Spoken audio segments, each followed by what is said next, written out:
Hello viewers, I'm Daniel Kasahun with this edition of Addis Dialogue. My guest today is OBANG METHO. He is founder and executive director for Solidarity Movement for New Ethiopia. Philanthropist OBANG METHO, welcome to ETV Studio. Thank you for inviting me. You're founder and executive director of the Solidarity Movement for New Ethiopia. Tell us just in brief about this. Okay, yeah, thank you for inviting me to this show. Yes, I am, and then this is a non-political and non-partisan movement, not a political party, but a movement of the peoples. Now let's learn about the hashtag No More movement. This phenomenon has become viral, and many Ethiopians, Africans, and people across the world have taken it as a serious issue. How did you find it? It is the reason why it went viral, because it's the truth. It is the light. You cannot hide the light. Darkness, you can hide in it. But no more movement is the truth. It's the truth driven and in a light driven. It is start with in Ethiopia, but it's not an Ethiopian hashtag. It is an hashtag for the betterment of humanities. So the No More movement is come out of Ethiopians saying that no more to injustice, no more to abuse, no more to colonization, no more to deception, no more to disinformation. Above all, no more to dehumanization of human beings. And any human being who live in this earth, that who has been abused, this will apply to them. So it's the reason why that is. So those who are living in the darkness of corruption, greed, backwardness, those people who claim that they are better than other human beings, these speak against them. So the reason Ethiopian came out and say that no more to injustice. There's injustice everywhere. No more to abuse. It's going on everywhere. No more to marginalizations or even to colonizations or dehumanizations. So this is the thing that why it become not as an Ethiopian thing. It's a truth things. It's a humanity things, and a dignity things, and equality things, the righteousness things. So that's why it become viral. So now if you look at it, it's not only the Ethiopians. I've seen it people that, even as far as Mexico, Central America, in Asia, and then in most African countries. So these are what I mean, that everywhere in the world, in this corner of this world, there are other groups who are trying to demonize another human beings. And those people are coming and say that no more. So in other mean, just no more. Treat me as I've been credited. Don't treat me as you want me to be treated. Treat me as God, as I want it to be treated. So that's why it went viral. Oh, all right. Following this hashtag No More movement, Pan-Africanism, it seems being revived. Have you observed this? Absolutely, yes. Because Pan-Africanism is a humanism in a way. Pan-Africanism, it came out the same time, almost the same as No More. At one point, as I say, that there are other human beings who try to put the other human being down, from going back to the colonization or during the slaveries. Whether you believe in God, Jesus Christ, or you believe in Allah, no one should mistreat another fellow human beings. But it happens. So many of our fellow country men and women, black people from these continents, were taken abroad to build what we call today the first worlds. They did not become first world because of the work that they have done. It became a first world because of the sweat and the blood of the black or African who were taking in work for free. So since that time, the Africans, also the decision were made in Berlin Conference, where the European met in Germany and made the decision of Ethiopian or of African. African was not invited. The decision where they made that they cut the continent into pieces without African being Scramble involved. for Africa. Yeah. So we, as the Africans are paying the price today, because we were not allowed to sit on the tables. But the future of our life has been defined by others when we were not there. So by that time, then there were other African leaders.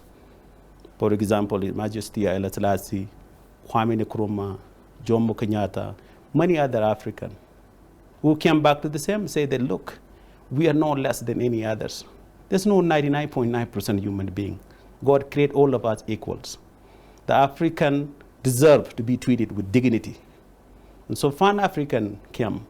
When it came by then was to unify the Africans, to let them know their dignity, which is to know our existence, our dignity as African. We don't need the Western country to tell us. By being a human being, we know already. So Pan-Africanism was formed based in the land where we're standing today. That's why Addis Ababa is the capital city of the continent of Africa, or even the capital city of the black peoples. It's not by coincidence, not by accidents, but because of the brilliant leaders who thought of it. And then it also that by also come out to the point that Ethiopia is one of those countries which was never been colonized, because the European back then won and make Ethiopia after the Berlin Conference wanted to divide the Ethiopian. But the Ethiopian at that time say that no, we deserve to be treated equally. Yeah. By that, Ethiopian of the time use what they have. The weapon, the biggest weapon they had more than Italian, is the self-love, self-dignities, their humanities. And so the Adwa victory is not an Ethiopian victory. It's a humanity victory. It's a dignity victory, an equality victory, and a dignity victory. So from that on, then, when the move forward, coming forward to the African Pan-Africanism, so the African who live abroad, who were taking the descendants of slaves in America, when Martin Luther King, Malcolm X stood up and said that, look, we want our people to be respected. The African in here also say that, yes, we want the continent to be one. So that was a very powerful force. Martin Luther King, other African American tried to build a bridge. And when they died, the bridge collapsed. Until then, the bridge never recovers. But Haile Selassie and other groups thought of it and really created Pan-Africanism, which is they create African unions, making the African unite. But by then, the work did not go, because there are other people who didn't want a strong Africa. There's other group who don't want a strong Ethiopia. There's the other people who don't want a stronger groups, because being strong means you cannot rob them. So Pan-Africanism did not move forward as it is. But now, as you see now, the younger African is coming to the point of saying that, look, we can be better than this. We are actually better than where we are. How many brilliant young Africans, even for Ethiopian, there's so many educated Ethiopian doctors living abroad today, giving the best education to the Western children. All right. So in that case, then, when this Pan-African, it is something within us. So usually what I say that you can take the child, as people say, you can take the child out of the country, but you cannot take the country out of them. The Ethiopian who live from here and went abroad, their Ethiopian in us or their African in us is within their blood. So that's not something that anyone can take away from us. So when these people are looking for opportunity, so when No More Movement hashtag came up, some of the people come to the point, yes, actually what I have in common with Ethiopia is not even the boundary that we have. Our African-ness. Our African-ness is much more greater. We live in a world today where people are unified. If you look at it, the First World War, the Second World War were not fought in Africa.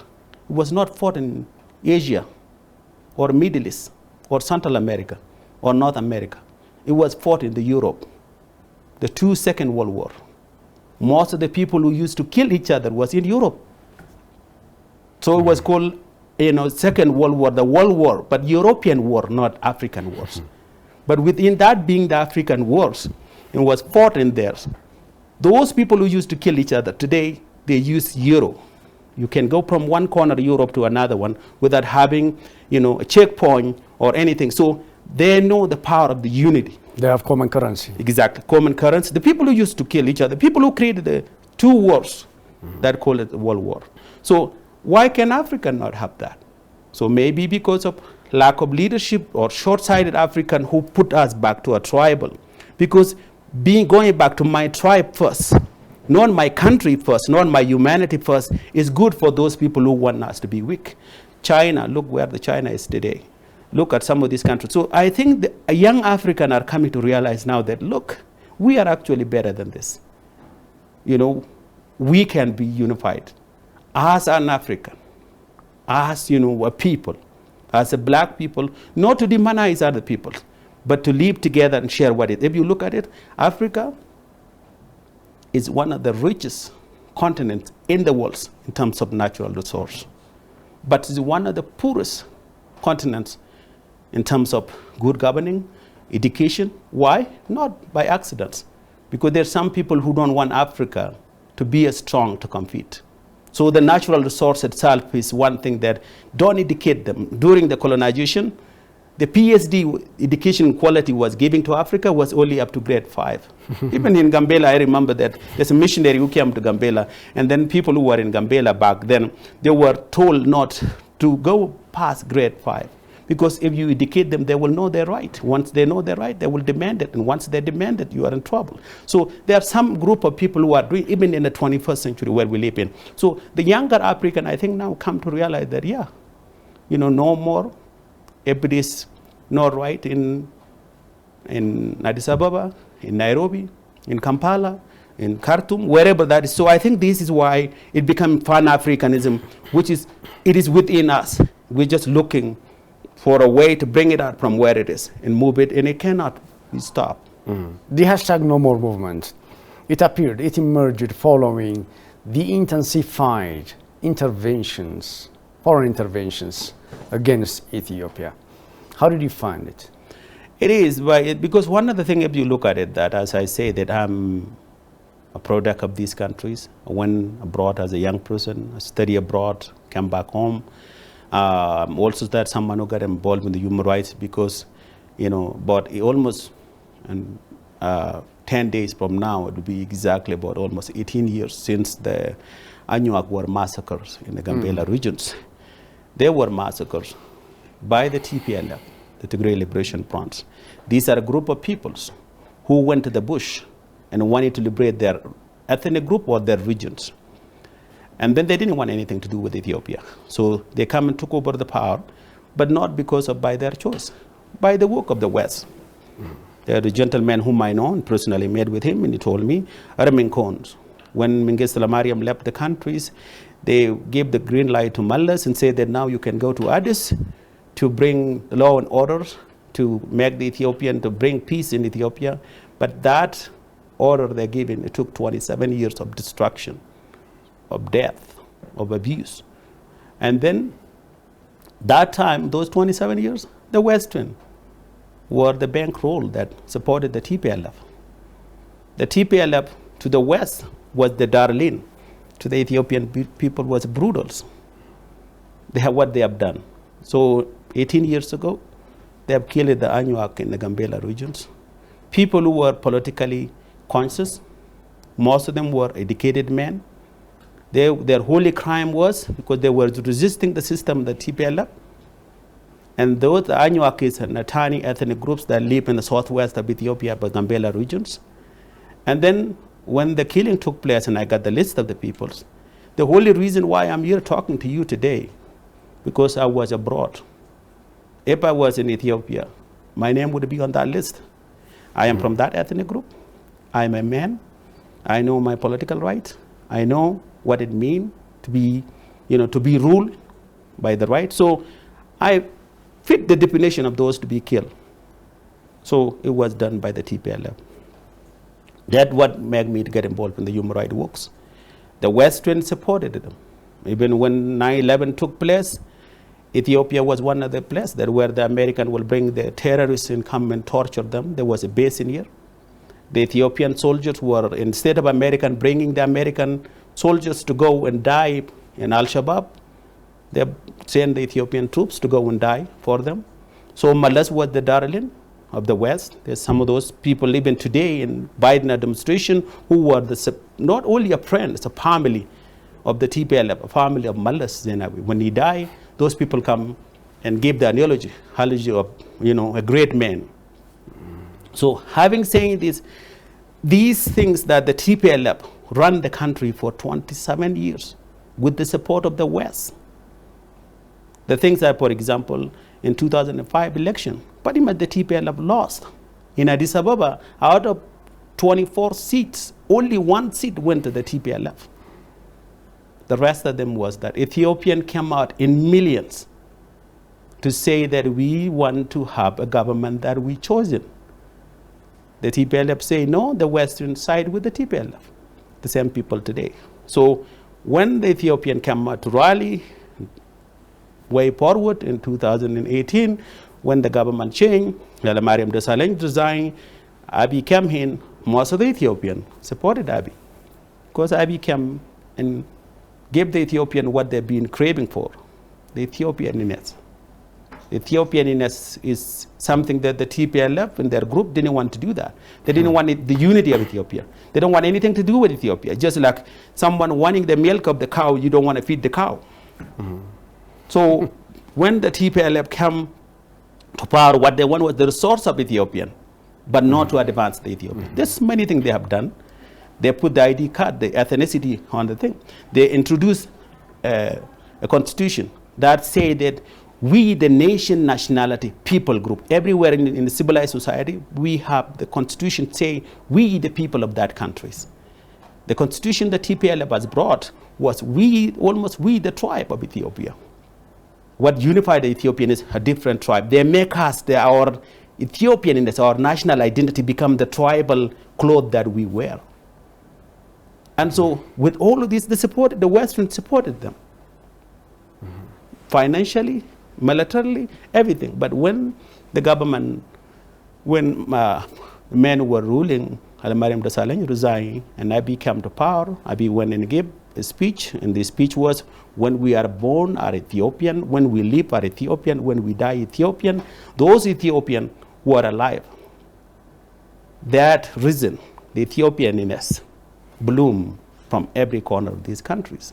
So the TPLF, because of the law that they have made, the constitution that they have done, because it's not for them to run the country. They just want to use the country, as I said. Because if it was then, when the change come, hold the leader of the TPLF, park their bag and move to Mekelle. Because the constitution they had was like a prenup agreement in the West. In the West, there's this law that when you are a rich person, when you marry a poor person, you sign an agreement so that that person doesn't take the money that you have earned before you met with him or her. In the case of Ethiopia, the TPLF put the constitution that, if we are not the one in charge of Ethiopia, we can secede. Article 39. So that meaning Ethiopia is a temporary to them. As long as they are ruling Ethiopia, it's okay. But if it's someone else, we are not. And so when someone else come, they pack their bag, went to Mekelle. So when they went to Mekelle, the government tried to, talk to them and let's find a peace and dialogue. It did not work. And then it broke. And on November 4th, when the government, when the TPLF then attacked the base, which is the base of Ethiopia, which is the biggest was in the Mekelle, in the Tigray regions. To protect the country, they killed the soldiers at night. The government went and fought. This is something that most Ethiopians say that who started the war. This kind of thing in any civilized society, that will not be tolerated. The Pearl Harbor that make the American to use the nuclear weapon in Nagasaki and Hiroshima, is the same thing. And 9/11 is the same thing. There's a limitation where when a country is being pushed to the edge, they will respond. The government respond. This war took place. So having said that, the TPLF went and left the Mekelle, the Prime Minister and the Ethiopian Defense Force went to Mekelle, fight took on. But the one thing I wanted to make to the point is the same Western government who funded the TPLF, who supported the TPLF, when the TPLF leaders left Addis to Mekelle, and then left from Mekelle to the mountains, those guys never left Washington, D.C. They never left European Union. They never left UK. The same people who supported the TPLF, whether you call it the policymakers, their friends, their media groups, all of those people, they are still in the place in the West. So their relationship was there. So when we talk about this, when you say the attack on Ethiopia, These are a group of people, attack on the TPLF's attack of their family members. They want the kind of government that they want to be in Ethiopia, but Ethiopians are saying no. Ethiopians don't want it to intervene in American, what kind of leader that they want in America. So American also should not intervene or to come and intervene which one. And that's why in the last 3 weeks, there were many times where they say that the Western countries leave Ethiopia immediately before the commercial airplanes stop. Ethiopia is not like Kabul. Ethiopians don't have this culture where we go blew up ourselves at the airport, at the hospital. This Ethiopian are people that live together for a long time. 3,000 years was 3,000 years because we know each other, we value each other. Because leave alone 3,000 years, 3 days, if you don't get along, you cannot last with that. So the Western have this idea where you terrified the Ethiopian, make them scared, saying that, you know, the boogeyman is coming to get you. Like our country, we have this kid, the hyena is coming, the hyena, jib, jib, jib. So we have this idea where they're really making it. So I think the Ethiopian come to the point where they're saying that, look, no more. Because this was done before. We see it in Libya. Muammar Gaddafi, to overthrow him. And this one thing that President Obama said, that the biggest mistake I've done was, you know, invading Libya. We don't want Biden to say the biggest mistake I've done was invading Ethiopia. So we have learned from yesterday. We don't want that to be repeated. That's why people come up with hashtag, no more to foreign intervention in Ethiopia. Ethiopia is a sovereign country. The problem of Ethiopia is created by the Ethiopian. It is Ethiopian who can solve it. We don't need anybody else to come and help. That's why the hashtag came about. That's great. Ethiopia is passing through the harsh challenges now. Can we take all the challenges as an opportunity for the revival of Ethiopianism? Have you noticed that Ethiopianism is being revived now? Yes, I think that this is a golden opportunity for the Ethiopian peoples, and to go back to simple points. Like I was saying, and I gave a speech recently when I was in Bardar University, where I said that we have to go back to the source of the truth. Ethiopian cannot revive. For me, the biggest problem to Ethiopia is not the West. It's not the TPLF. It is our thinking. It's ourself. And above all, our tribalism thinking. My tribe first. My turn to eat. Me, not us. That is the biggest threat. Ethiopianism is something that defines us who we are. We cannot be defined by our skin colors. We cannot be defined by our language or by ethnicity. How many of us are mixed? My family say that they are Anuak. That's what they told me. I don't know. Behind that, I don't know if they are. 3 generations, I may be mixed of others. Above all, what makes me to be who I am is a human being first. And Ethiopian can go back to that. This is a golden opportunity. Ethiopian has been tested before. During the Adwa War, when the Italian invaded Ethiopia, there were Ethiopians who walked not 3 days, 3 months to go to Mekelle, to go to Tigray in Adwa. The Adwa is a location in the north. People come from the north and the south and the west to go to fight because it unified them. What they had in common was not a tribe, not history, not a culture, not a language, not a religion. What they have is a country, that's Ethiopian. This is now a golden opportunity. Ethiopians are threatened by the TPLF and their group who are outside. And also there are other groups as well, like Egypt and others, who don't want us to use our own waters. From what I know, the Nile water doesn't come from Egypt to Ethiopia, it goes from Ethiopia to Egypt. And to see the Al-Sisi say that our waters. Ethiopian never say we don't want to share. The water has been there. But it can be solved in a good way. But don't make us think that we are less or we can submit to you and say that your way of doing it the right thing. So in this case, the problem Ethiopia is for Ethiopian to solve it. And I think this is a golden opportunity for the Ethiopian to go back to the source and the source of the truth. Say that what defined us as a people is our land, not our ethnicity. I know there's some people that who are toxic, still drunk with the TPLF cooler, the one that they're drunk, making us to say that is boch or bear as boch or nation, nationality, this kind of thing, where we even wanted to destroy ourselves for just a little tiny thing rather than a bigger. So to me, I think this is a time for Ethiopian to define that a country of Ethiopia is like my own body. I cannot minimize my finger and say it's just little tiny fingers, useless. If I put a needle in, I will feel the pain. I cannot, maximize say that my head is better than the rest of my body. It is for Ethiopian to know that every part of our body is every part of our ethnic groups. So this is the time now for Ethiopian to define what kind of Ethiopia that we want to create for our new generation. This one, we don't need Biden, we don't need American, we don't need the European Union. That's their problem. We can solve our problem. So to me, we should not lose the bigger focus. The focus is the toxic politic of ethnicity that which is giving to us by this narrow-minded guy now who went to the bush. Tomorrow, even if this war win, as long as we use the same ethnic constitution that the TPLF has brought, we cannot get out from the mess we are in. We are still using the same constitution that say nation, nationality, people group. It gives us three identity that make us to say that you can go and say that by your last name, you can be defined by the person who is working, but not you. My identity being who I am, it is me who will tell you. If you ask what's your name, I'd say my name is OBANG.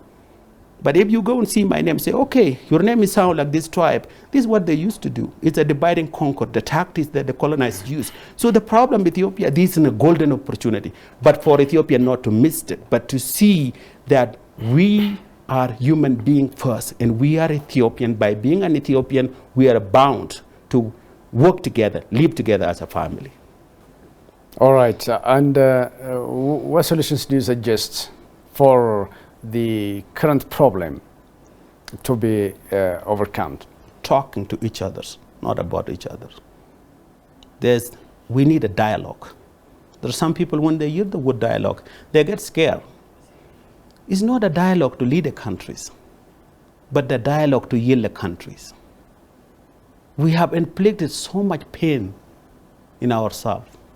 So much blood has been shed in this country. Mm-hmm. So much tears.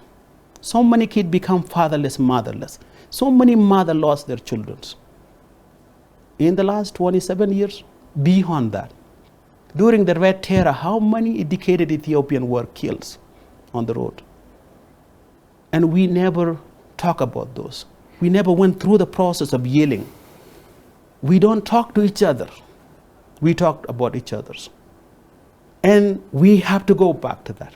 And this is what I mean, the failure. When Haile Selassie Mengistu government collapsed and Derg came in, Mengistu Mariam could have created the best Ethiopia back then that would be good for his kids and for his grandchildren. He failed to do it.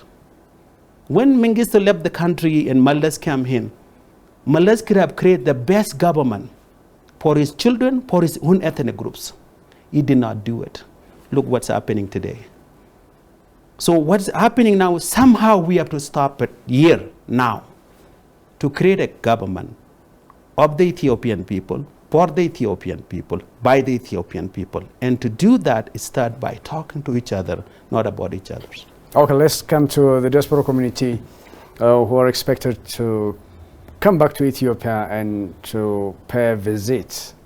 What can you tell us about it? That is actually, the call, a challenge. It's a wonderful thing.